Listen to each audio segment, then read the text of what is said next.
문안하겠습니다. 하나님 아버지와 우리 주 예수 그리스도로부터 은혜와 평강이 함께 하시기를 바랍니다. 우리 옆에 분들에게도 한번 그 은혜와 평강을 좀 나눠주실까요? 하나님의 은혜와 평강이 함께 하시기를 바랍니다. 함께 인사하겠습니다. 하나님의 은혜와 평강이 함께 하시기를 바랍니다. 너무나 잘 하시는 말씀이죠. 누가복음 5장 말씀입니다. 갈릴리 어부들의 삶의 자리를 엿볼 수 있는 말씀인데요. 어부들은요, 바다로 강으로, 이스라엘 같은 경우는 갈릴리 바다 혹은 갈릴리 호수라고 부르는 그 위에 배를 띄워서 잘 정돈하여 준비된 그물을 가지고 물고기를 잡습니다. 이것이 어부들의 주된 업무이고 일이겠지요.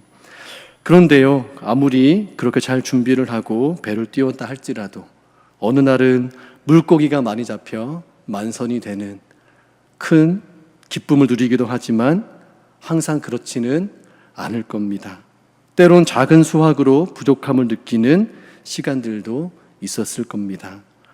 그렇게 하루 종일 수고하고 돌아와 그물을 씻어 정돈하고 배를 청소하면 그것이 어부들의 일을 마치는 것이겠죠. 그런데 오늘 본문에서요, 시몬이라는 베드로는 이런 말을 합니다. 5절 말씀에 보니까요, 밤이 새도록 수고하였으되 잡은 것이 없지만은.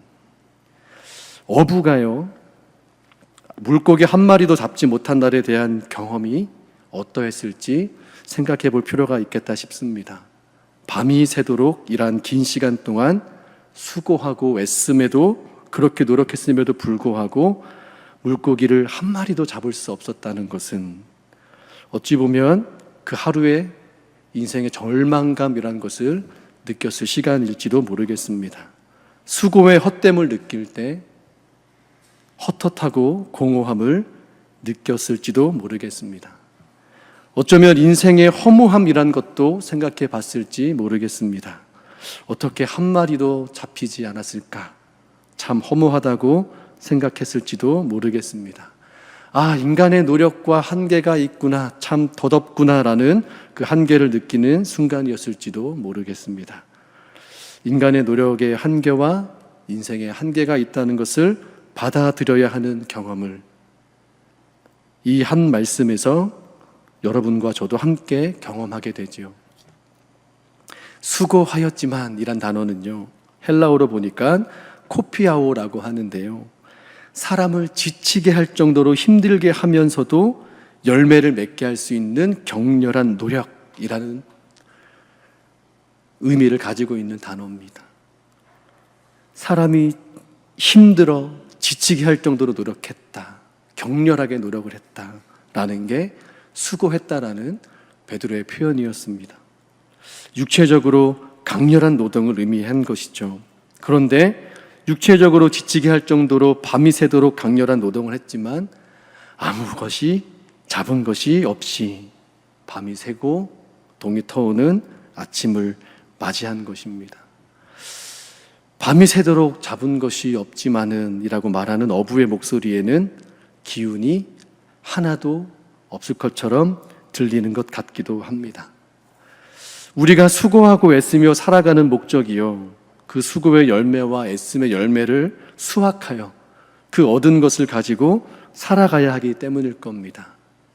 수고하여 얻은 것, 애써서 얻은 것을 가지고 우리 삶의 기쁨, 보람, 먹고 사는 문제들을 해결해 가는 것이죠.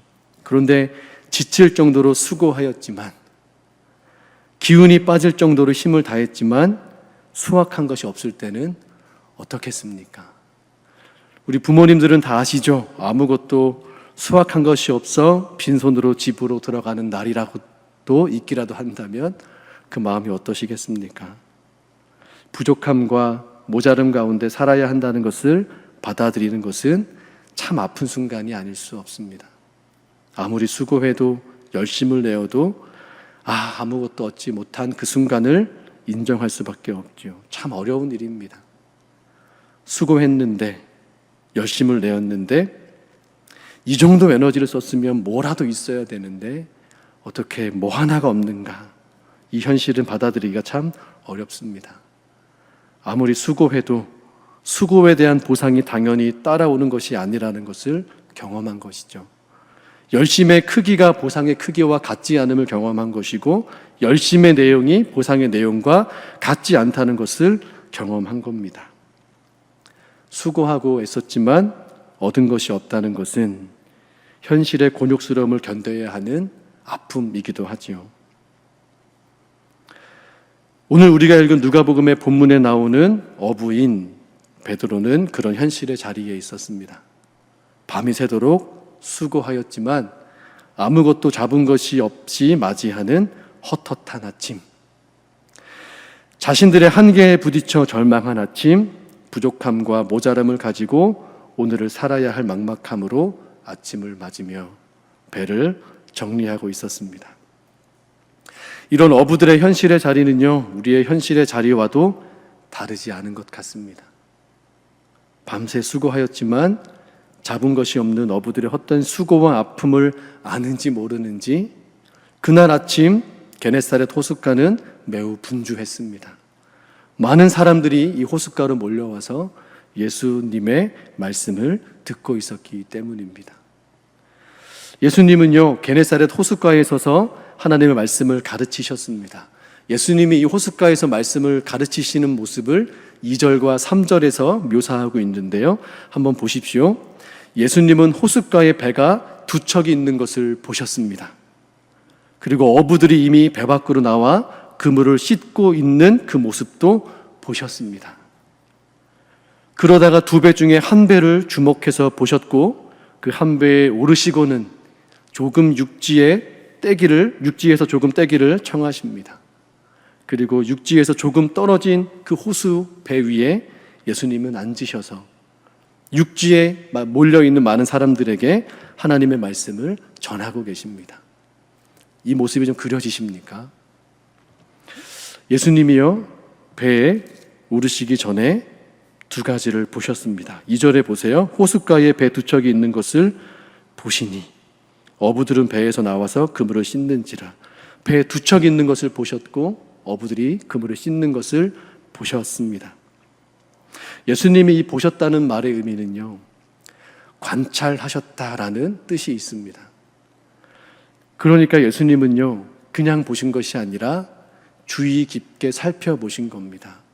배 두 척이 호숫가에 들어왔는데 잡은 것이 하나도 없다는 것을 아셨을 겁니다.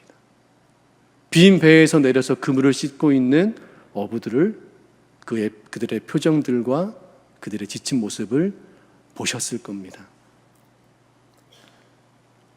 그런데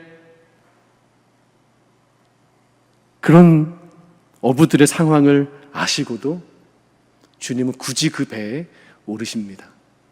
그 배에 오르셔서 이 배를 다시 호숫가로 조금만 띄워줄 수 있는지를 청하십니다. 이미 일을 마친 어부에게 요청은요, 다소 불편한 요청일 수 있습니다. 그물을 씻었다는 얘기는 뭐예요? 일을 마쳤다. 이제 손을 씻었다라는 의미입니다. 그런데 배에 오르셔서 다시 배를 띄워달라고 요청하셨습니다. 예수님이요, 이 베드로의 배에 오르셔서 요청하신 것은 무엇이냐면 예수께서 말씀을 전할 수 있는 설교단으로 사용할 수 있도록 이 배의 사용을 요청하신 겁니다. 그러자 베드로는요, 예수님께서 그 배를 사용하실 수 있도록 예수님의 허락에 대한 요청을 받아들였죠. 그래서 베드로가 예수님이 설교단으로 사용하시도록 자신의 배를 내어드림으로써 예수님과 베드로 사이에는 허락의 요청과 수락의 환대라는 상호작용을 통해 예수님이 그곳에서 말씀을 가르치실 수 있게 되었습니다. 예수님은 하나님의 말씀을 가르치셨죠. 배 위에서 많은 사람들에게 하나님의 말씀을 가르치셨습니다. 적어도 이때까지는요, 예수님의 말씀을 들은 사람들은 많은 사람들입니다. 많은 무리들이 예수님의 말씀을 듣고 그 말씀에 대하여 생각하고 그 말씀에 대하여 그 의미를 찾으려고 했습니다. 하나님의 말씀을 가르치셨다라는 것은요, 이런 뜻이 있습니다. 하나님의 말씀이 뜻이 이러하니 이제 그 말씀을 듣고 회개하고 이 말씀을 받아들이라. 이것이 예수님이 말씀을 가르치시는 것의 목적입니다. 많은 사람들이 그 예수님의 목적에 따라 그 말씀을 듣고 있었는데요. 오늘 말씀 4절에 보니까요, 그 가르치시기에 말씀을 마치신 후에는 이렇게 말씀하십니다. 시몬에게. 처음에는 많은 무리들을 향하여서 하나님의 말씀을 가르치셨습니다. 하나님의 말씀을 믿고 회개하고 받아들여라. 이 말씀을 마치신 후에는 누구에게 말씀하고 계세요? 시몬에게 말씀하십니다. 무리를 가르치면서 하신 말씀은요, 그저 많은 사람들에게 들려온 말씀인데, 그러나 시몬에게 하신 말씀은 어떤 의미의 말씀이에요? 그 한 사람을 향해 하신 말씀입니다. 우리에게 적용하면 이렇게 되는 거죠. 나를 향한 말씀입니다. 여러분, 이 차이를 좀 아실 수 있을까요? 많은 무리들에게 선포된 하나님의 말씀과 나를 향해서만 하시는 말씀의 차이. 시몬에게요, 이렇게 말씀하세요. 깊은 데로 가서 그물을 내려 고기를 잡으라. 많은 사람들이 있었지만 이건 그 사람들에게 해당되는 말씀이 아닙니다. 시몬에게만 해당되는 말씀입니다. 여러분, 이게 참 너무나 중요한데요. 이 성경은요, 다 하나님의 말씀입니다. 믿으십니까? 그런데 이 말씀 중에 특별히 나에게만 하시는 말씀으로 깨달아지는 말씀들이 있습니다. 그런 경험 있으시죠? 그러니 제가 지금 설명한 이 차이를 아시겠죠? 그냥 무리들에게 하고 있는 말씀이 아니라 그에게 하시는 말씀. 제가 이 차이를 한번 좀 설명을 드리겠습니다. 제가요, 하나님이 저를 목회자로 부르셨다는 부르심을 받아들이고 신학대학원에 가려고 준비하는데요. 제가 나온 신학대학원은 똑똑하신 분들은 대부분 한 번이나 두 번이면 합격하십니다. 조금 훈련이 필요한 분들은 3번이면 합격을 하십니다. 그러면 저는 몇 번 만에 합격을 했을까요? 한 번이라고 안 하시는 거 보니까 그게 그리 똑똑해 보이지는 않나 봅니다. 저는 대학원을요 5번 떨어졌습니다. 굳이 변명을 하자면 성적으로 떨어진 건 아니고 훈련의 과정이 필요했습니다.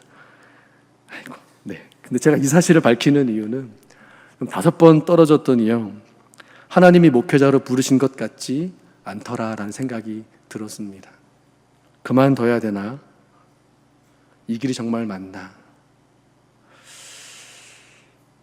그런 마음 혹시 여러분 아시죠?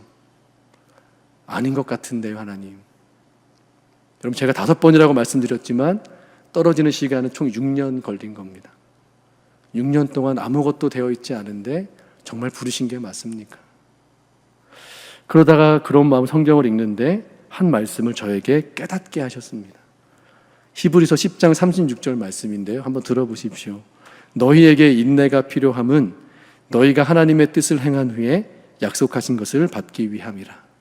이 말씀이요, 시몬에게 하듯이 저에게 하신 말씀처럼 깨달아졌습니다. 아무것도 이루어진 것 같지 않은 그냥 흘러간 이 6년이란 시간이 이 정도 되면 주변 사람들이 그만둬야 되는 것 아니냐, 다른 길을 찾아야 되는 거 아니냐, 먹고 살 길을 찾아야 되지 않는 거냐라고 말하는 그때, 반복된 실패의 자리, 아무것도 이룬 것이 없는 빈손의 자리, 불안하고 불확실한 미래에 대한 두려움과 사람들의 걱정과 비난이 섞인 시선이 있던 자리에 이 말씀이 들려오기를요, 이렇게 들려진 겁니다. 성우가 너에게 인내가 필요한 이유는 이 시간이 하나님의 뜻을 행하고 이루기 위하여 너에게 꼭 필요한 시간이기 때문이다. 이 인내의 시간이 지나면 너에게 약속한 것들을 반드시 이룰 것이다. 이렇게 깨달아지니까요, 그냥 또 한 번 그 시험을 보게 됐고요, 그 은혜로 드디어 말씀이 깨달아지는 은혜가 있으니 그 은혜로 합격의 은혜를 주셔서 이 자리에 있게 됐습니다. 그래서 제가 너무나 감사해서 저를 위해서 평소에 기도해 주셨던 저희 교회 원로 목사님과 사모님을 찾아갔습니다. 너무 오랫동안 입시 때문에 기도하게 하셔 너무 죄송합니다, 이렇게 인사를 드렸더니 지금은 우리 그 사모님과 목사님이 90이 넘으셨는데 그 당시에 저에게 그 사모님께서 이렇게 말씀해 주셨습니다. 김 전도사, 그렇게 말하는 거 아니야. 이게 다 하나님의 경륜이야. 김 전도사가 그렇게 그 시간이 있었으니 그만큼 성경을 읽었지라고 얘기해 주시더라고요. 하나님이 제게 목사가 되라고 부르신 뜻을 이루시기 위해 왜 인내 시간을 주셨냐면요, 목사로서 전해야 될 말씀을 잘 준비하라고. 그 뜻을 이루는 과정 가운데 하나님이 어떻게 역사하시는지 그 과정을 알고 가라고. 그래서 그 사명을 잘 감당하라고 그 시간들을 허락하셨다라는 것을 제가 깨달았습니다. 여러분, 제가 하나님의 말씀을 듣고 깨달은 자리는 어떤 자리였습니까? 실패의 자리였습니다. 시몬도요, 뭐라고 말합니까? 밤새 수고하였지만은 잡은 것이 없었던 그 자리에 예수님의 말씀이 들려왔습니다. 깊은 데로 가서 그물을 내려 물고기를 잡으라. 왜 이렇게 말씀하셨을까요? 시몬, 그날은 실패의 밤이 아니야. 아무것도 이룬 것이 없는 그런 빈손의 자리가 아니야. 불안하고 불확실한 미래에 대한 두려움의 자리가 아니라 너를 향한 하나님의 말씀과 뜻을 이루는 자리가 될 거야. 그러니 하나님 말씀 안에 살아가는 삶으로 너를 초청하니 그 말씀을 붙들고 나아가라. 여러분, 그런데요, 밤이 새도록 수고하고 잡은 것이 없는 경험은 무시할 수가 없습니다. 되어지지 않았던 경험은요, 우리로 하여금 우리의 삶을 단단히 묶습니다.